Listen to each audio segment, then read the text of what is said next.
அது ஒரு கோடைக்காலம். பறவைங்க எல்லாம் உணவுக்காக ரொம்ப தூரம் போக வேண்டியிருந்தது. இருந்தாலும் வேற வழி இல்லாம எல்லா பறவைங்களும் உணவுக்காக அலைஞ்சு திரிஞ்சுக்கிட்டு தான் இருந்தாங்க. அப்படிதான் உணவு தேட பறந்து வந்த சோனா குருவிக்கு உணவு கிடைக்காததால அது பறந்து பறந்து அந்த காட்டோட கடைசியில இருந்த மலைப்பகுதிக்கே வந்து சேர்ந்துடுச்சு. இப்படி வந்த சோனா அங்கேயும் எந்த உணவும் கிடைக்காதால உடல் ரொம்ப சோர்வாகி அங்க இருந்த மரத்துல உட்காந்துச்சு. இப்படி உட்கார்ந்த சோனா ஒரு விசித்திர சத்தத்தை கேட்டது.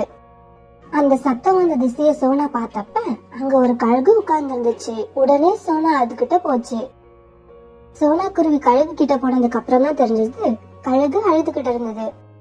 கழுகக்கா, ஏன் இப்படி அழுவுறீங்க? குருவி, கொஞ்ச நேரத்துக்கு முன்னாடி நான் மாமிசம் சாப்பிட்டேன். அதுல இருந்த ஒரு எலும்பு என் தொண்டைக்குள்ள மாட்டிக்கிச்சு.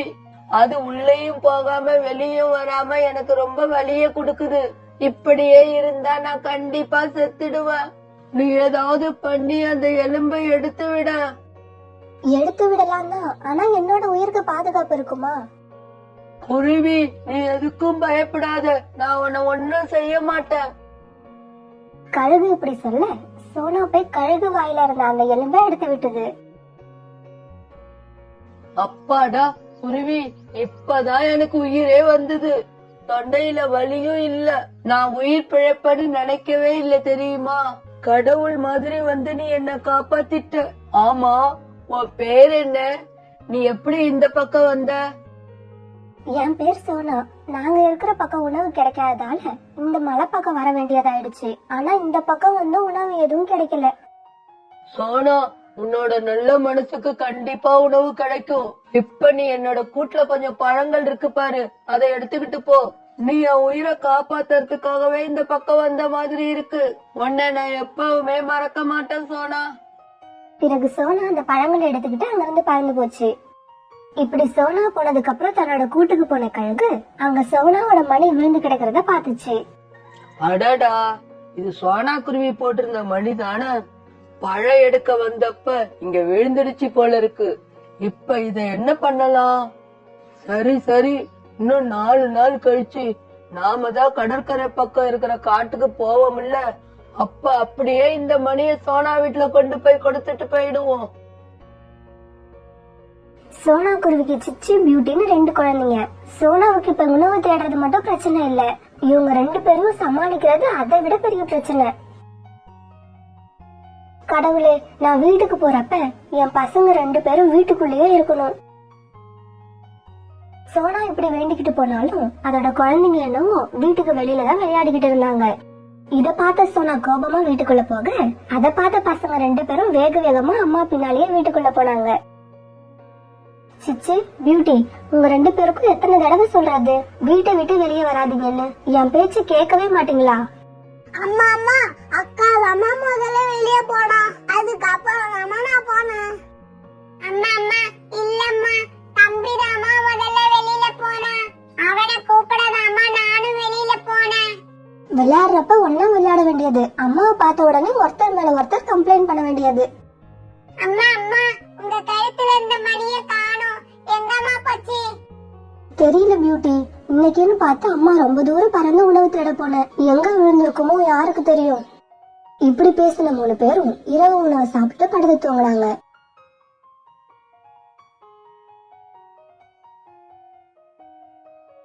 காலையில கண் வச்ச சோனா குருவி உணவு தேட போக தயாராச்சு. சிச்சி பியூட்டி, இன்னைக்கு 2 பேரும் வீட்டுக்குள்ளேயே இருக்கணும், வெளியில யாரும் வரக்கூடாது. அப்படி வந்தா வந்தவங்களுக்கு அடித்தான் கிடைக்கும் இன்னைக்கு. இப்படி சொல்லிட்டு சோனா குருவி வெளியில பறந்து போக, நான் தான் முதல்ல வெளியில போனேன்னு அம்மா கிட்ட பொய்யா சொல்றேன். இன்னைக்கு நீ வெளியில போனா நான் கூப்பிட வரவே மாட்டேன். அம்மா கிட்ட நீ மட்டும் தான் அடி வாங்க போற.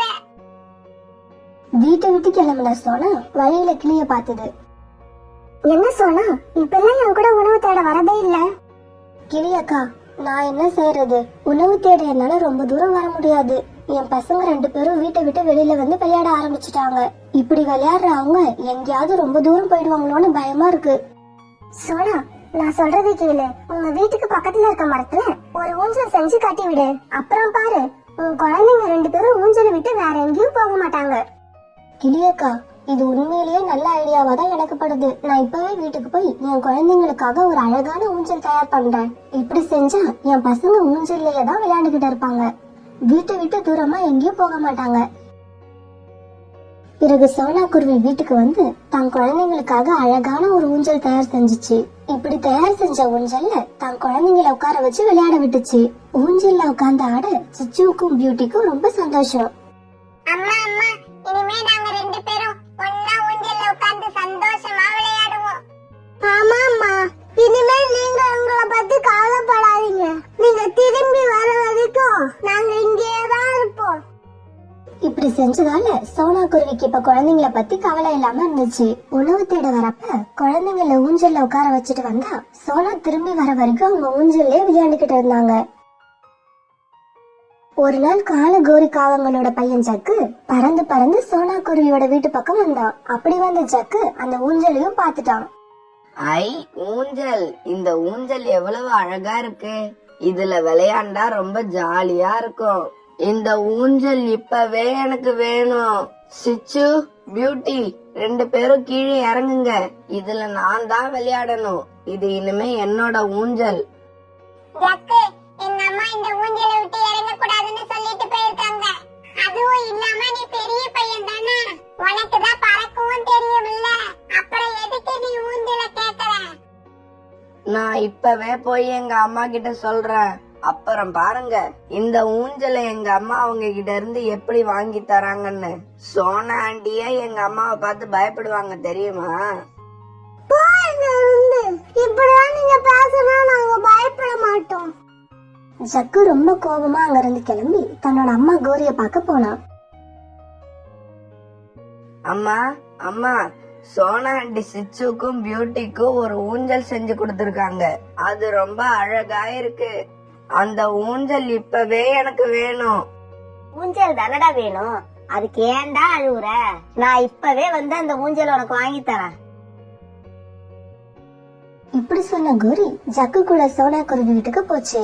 இவங்க இப்படி போகவும் உணவு தேட போன சோனா குருவி திரும்பி வரவும் சரியா இருந்தது. சோனா, இந்த ஊஞ்சல்ல உன் குழந்தைங்க உட்கார்ந்து இருக்கிறது பாக்கிறதுக்கு நல்லாவே இல்ல. ஆனா என் பையன் ஜக்கு உட்கார்ந்தா பாக்கிறதுக்கு எவ்வளவு அழகா இருக்கும் தெரியுமா? பேசாம இந்த ஊஞ்சலை எங்க கிட்ட கொடுத்துடு.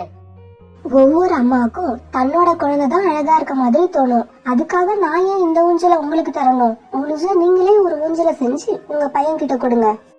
அம்மா அம்மா, என்னம்மா சோனா ஆண்டி உன்னை எதிர்த்து பேசுறாங்க?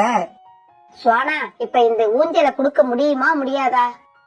கோரி அக்கா, நீங்க எப்படி கேட்டாலும் சரி, என் குழந்தைங்களுக்காக செஞ்ச இந்த ஊஞ்சலை நான் கண்டிப்பா தர மாட்டேன். ஏன் ஜக்கு உட்கார முடியாத இந்த ஊஞ்சல்ல உன் பசங்க எப்படி உட்கார்ந்து விளையாடுறாங்க நானும் பாக்குறேன். இப்படி சொல்லிட்டு கோரிக்காவும் தான் பையன் ஜக்குவை அழைச்சுக்கிட்டு பறந்து போச்சு. சிச்சு, பியூட்டி ரெண்டு பேரும் வீட்டுக்கு வாங்க. ராத்திரி ஆயிடுச்சு, வீட்டுக்கு போய் சாப்பிட்டு படுப்போம். வீட்டுக்கு போன கோரிக்காவும் நடந்தது எல்லாத்தையும் தான் கணவர் காளிக்கிட்ட சொல்லுச்சு. கோரி, இதை இப்படியே விடக்கூடாது. விட்டா அப்புறம் எல்லா பறவைகளும் நம்மளை எதிர்த்து பேச ஆரம்பிச்சிருவாங்க. ஜக்கு, நீ எதுக்கும் கவலைப்படாத. நாளைக்கு காலையில அந்த ஊஞ்சல் வாங்கிட்ட இருக்கும். நீ அதுல இஷ்டம் போல விளையாடலாம். அப்பா அப்பா, அந்த சோனா ஆண்டி அம்மாவையே எதிர்த்து பேசுறாங்கப்பா. ஜக்கு, அப்பாவை பார்த்து நாளைக்கு அந்த சோனா குருவி எப்படி பயப்பட போகுது பாரு. அப்பா பேரை கேட்டாலே எல்லா பறவைகளுக்கும் மனசுல ஒரு பயம் இருக்கும்.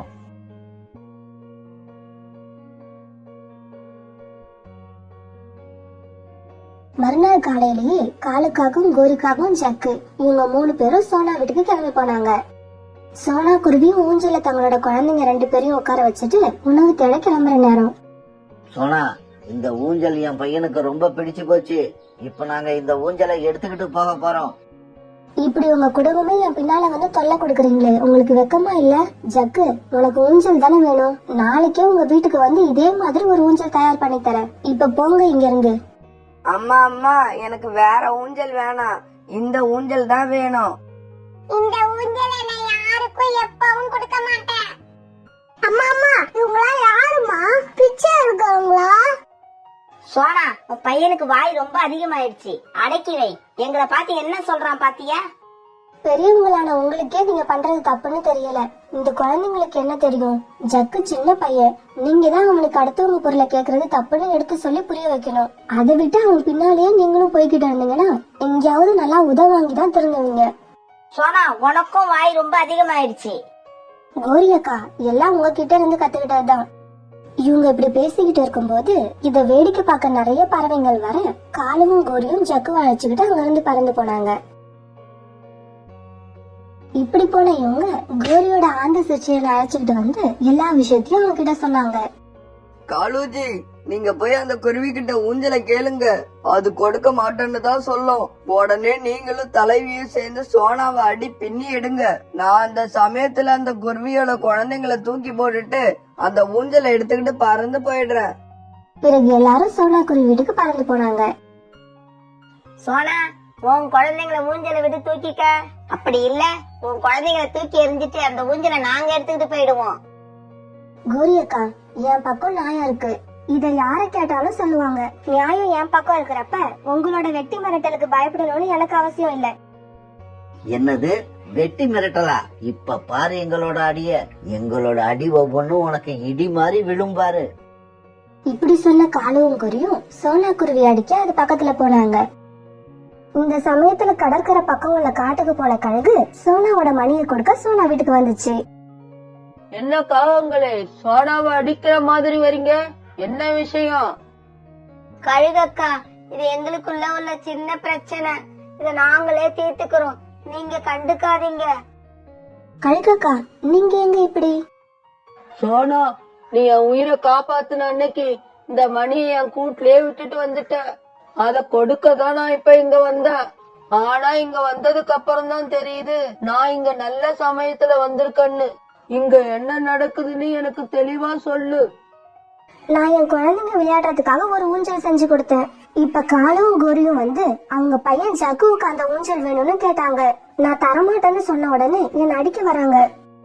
சோனா குருவி கழுகிட்ட சொன்னதை கேட்டதுமே கோரியோட ஆந்த சிஷ்ய தப்பிச்சோம் பேச்சோன்னு பறந்து போயிடுச்சு. சோனா குருவி கூட பிரச்சனைன்னு சொன்னவங்க கழுகு சோனா குருவியோட தோழிங்கிறத சொல்லவே இல்லையே. உங்களுக்கு ஊஞ்சல் தானே வேணும்? இப்ப நான் உங்களை ஊஞ்சல் மாதிரி ஆட்டி விடுறேன் பாருங்க. இப்படி சொல்ல கழுகு காலுக்காகத்தையும் வீடுக்காகத்தையும் பிடிச்சு அடி அடின்னு பிள்ளை எடுத்துருச்சு. அம்மாவுக்கும் அப்பாவுக்கும் விழுந்த அடிய பார்த்த ஜக்குவும் அங்க இருந்து எஸ்கேப் ஆயிட்டான். காலு, கோரி, இப்ப சொல்லுங்க, உங்க 2 பேருக்கு என்ன வேணும்? ஊஞ்சலா வேணும்? இல்ல கழுகக்கா, எங்க 2 பேருக்கும் இப்ப எதுவுமே தேவையில்லை. எங்களை உயிரோட விட்டா அதுவே போதும். இதுக்கப்புறம் உங்களால சோனாவுக்கு ஏதாவது பிரச்சனைன்னு கேள்விப்பட்டேன்னு வச்சுக்குங்க. கழுகக்கா, அதுக்கு அவசியமே இல்ல. இனிமே நாங்க சோனா குருவி இருக்கிற பக்கம் தலை வச்சு கூட படுக்க மாட்டோம். எங்களை மன்னிச்சிடுங்க. கோரியும் காலும் இப்படி மன்னிப்பு கேட்ட உடனே சோனா பரிதாபப்பட்டு அவங்கள விட சொல்ல கழுகும் அவங்கள விட்டுடுச்சு. ஃப்ரெண்ட்ஸ், நம்ம குழந்தைங்க தீய வழியில போனா அது தப்புன்னு சொல்லி நாம தான் அவங்கள நல்வழிக்கு கொண்டு வரணும். இல்லனா காலகோரிக்கு ஏற்பட்ட நிலைமை தான் நமக்கும் ஏற்படும்.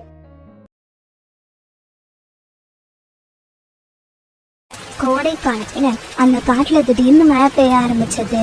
இப்படி மழை பெஞ்சதால அந்த காட்டுல உள்ள பறவைகள் எல்லாம் சந்தோஷமானாங்க. அந்த காட்டுல கோடை காலத்தால வறண்டு போயிருந்த நதி இப்ப திடீர்னு பெஞ்ச மழையால தண்ணி கரை புரண்டு ஓட ஆரம்பிச்சது. நான் மறுபடியும் தண்ணீரால நிரம்பிட்டேன். இதுக்கப்புறம் எவ்வளவு வெயில் அடிச்சாலும் நான் இந்த காட்டுல உள்ள பறவைகளோட தாகத்தை போக்குறதுக்கு தண்ணீரை கொடுத்துக்கிட்டே இருப்பேன். நரி சொன்னதை கேட்டுட்டு பக்கத்துல இருந்த ஒரு ரோஜா பூ இப்படி பேச ஆரம்பிச்சது. நான் கூட இப்ப சந்தோஷமா இருக்கேன்.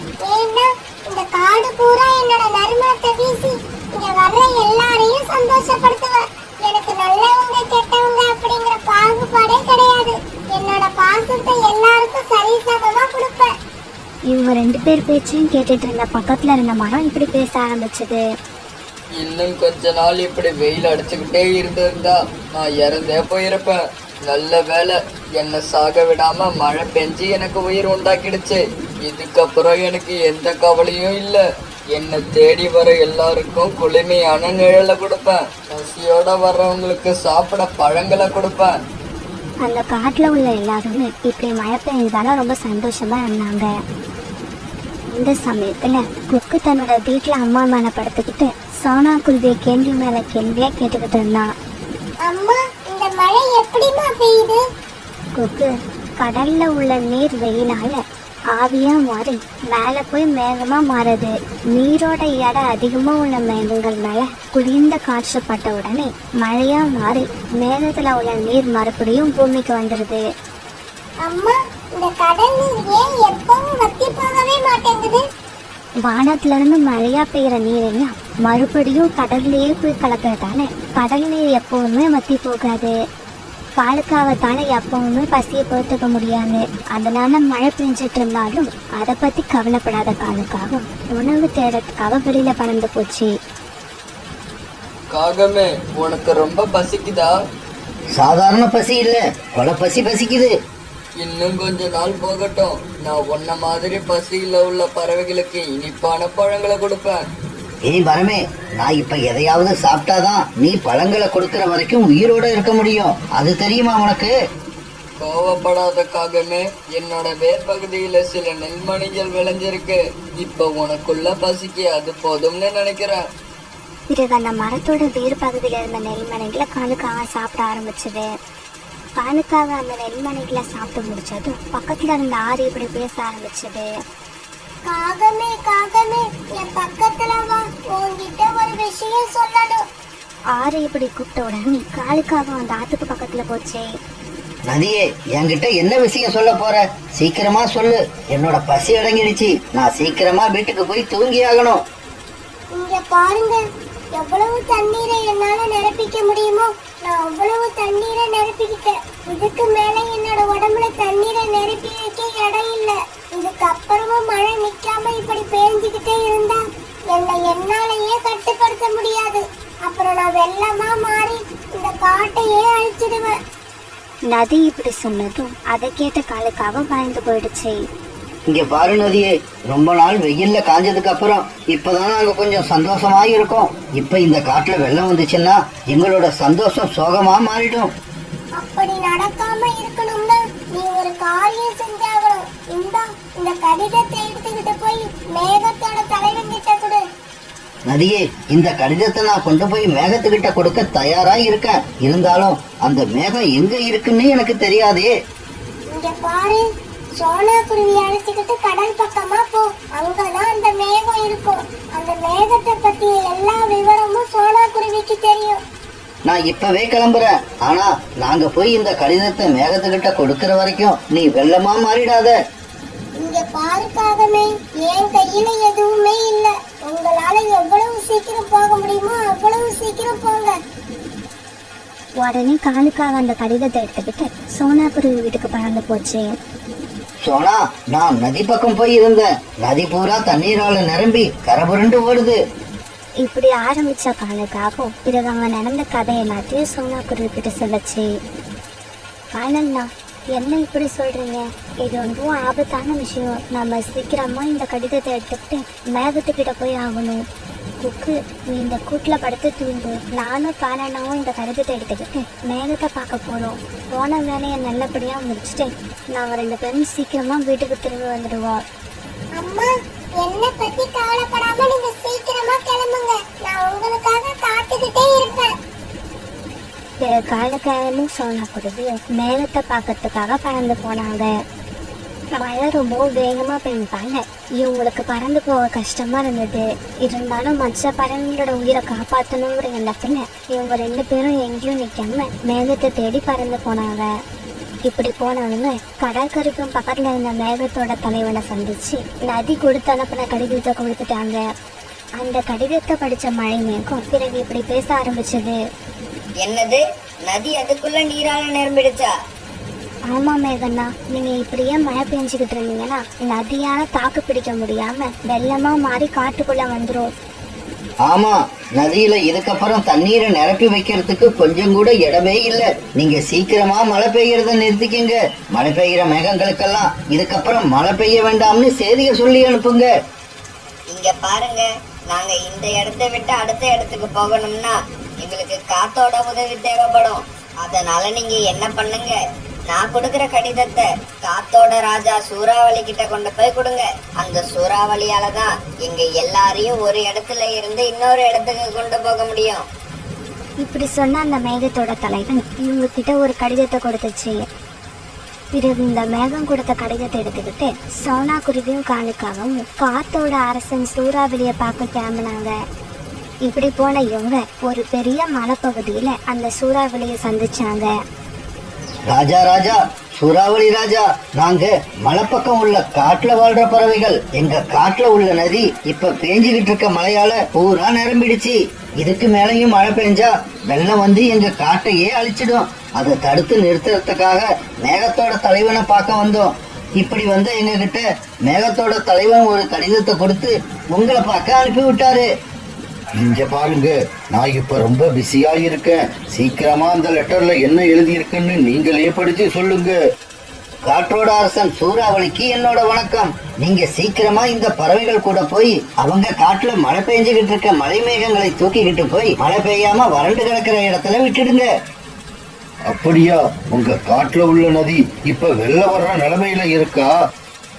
ஏற்கனவே பெஞ்ச மழையால நதி புறா நிரம்பி வழியுது. இன்னும் கொஞ்ச நேரம் இப்படியே பெஞ்சா கண்டிப்பா எங்க காடை வெள்ளத்தான அழிஞ்சு போயிடும். சரி சரி, நான் சீக்கிரமா உங்க காட்டுக்கு போறேன். நீங்க என் பின்னாலேயே வாங்க. இப்படி சொன்ன சூறாவளி மலைப்பகுதியில் உள்ள காட்டை நோக்கி போக சோனா குருவியும் காலுக்காகவும் அது பின்னாலேயே போனாங்க. இப்படி போன சூறாவளி அங்க மழை பெஞ்சுக்கிட்டு இருந்த மழை மேகங்களை அப்படியே தூக்கிக்கிட்டு வேற இடத்த நோக்கி பறந்து போச்சு. இப்படி தூக்கிட்டு போன மழை மேகங்களை வறண்டு கிடந்த ஒரு நிலத்துல கொண்டு போய் விட்டுடுச்சு. அப்புறம் மலைப்பகுதியில உள்ள காட்டுல பெஞ்சுக்கிட்டு இருந்த மழை சுத்தமா நின்று போயிடுச்சு. நதியக்கா, வெள்ளத்தால அழிஞ்சு போக இருந்த எங்க காட்டை நீங்க காப்பாத்திட்டீங்க. உங்களை மட்டும் இல்ல, என்னையும் தான். இந்த நதியில வெள்ளம் வந்தா அந்த வெள்ளம் என்ன வேரோட அடிச்சுக்கிட்டு போயிடும். என்னால மட்டும் என்ன நல்லாவா இருக்க முடியும்? என்னோட வேல் பகுதியில கொஞ்ச நாள் தண்ணி தேங்கி நின்னா நான் சுத்தமா அழுகி போயிடுவேன். சோனா, எனக்கு ரொம்ப பசிக்குது. உங்க வீட்டுல சாப்பிட ஏதாவது இருக்குமா? காலண்ணா, எங்க வீட்டுக்கு வாங்க, கண்டிப்பா உங்களுக்கு சாப்பாடு கொடுக்கறேன். பிறகு சோனா குருவி காலுக்காகத்தை கூப்பிட்டுக்கிட்டு தன்னோட வீட்டை நோக்கி பறந்து போச்சு. மறுநாள் பொழுது விடிஞ்சிச்சு. மறுநாள் காலையில வழக்கம் போல சூரியன் பிரகாசமா அந்த காட்டையே வெளிச்சமாக்குச்சு. மழை நின்னு போய் சூரியன் வந்ததால எல்லா பறவைகளும் ரொம்பவும் சந்தோஷமா இருந்தாங்க. அந்த காட்டுல வசந்த காலம் வந்ததால எல்லா உயிரினங்களுமே தங்களோட மகிழ்ச்சியை வெளிப்படுத்தினாங்க. சோனா, நீயும் காலும் சேர்ந்து இந்த காட்டுல உள்ள எல்லா உயிரையும் காப்பாத்திட்டீங்க. அப்படி இல்ல ரீட்டா, நதி தன்னோட நிலைமையை எங்ககிட்ட சொல்லலன்னா எங்களால எதுவுமே செஞ்சிருக்க முடியாது. சரி வாங்க, நாம சீக்கிரமா உணவு தேட போவோம். அம்மா அம்மா, இன்னைக்கு உணவு தேட என்னையும் அழைச்சுக்கிட்டு போங்கம்மா. பிறகு சோனா குருவி குக்குவை தூக்கிக்க காலுக்காகவும் ரீட்டா கிளி புறா இப்படி எல்லாருமே உணவு தேட பறந்து போனாங்க.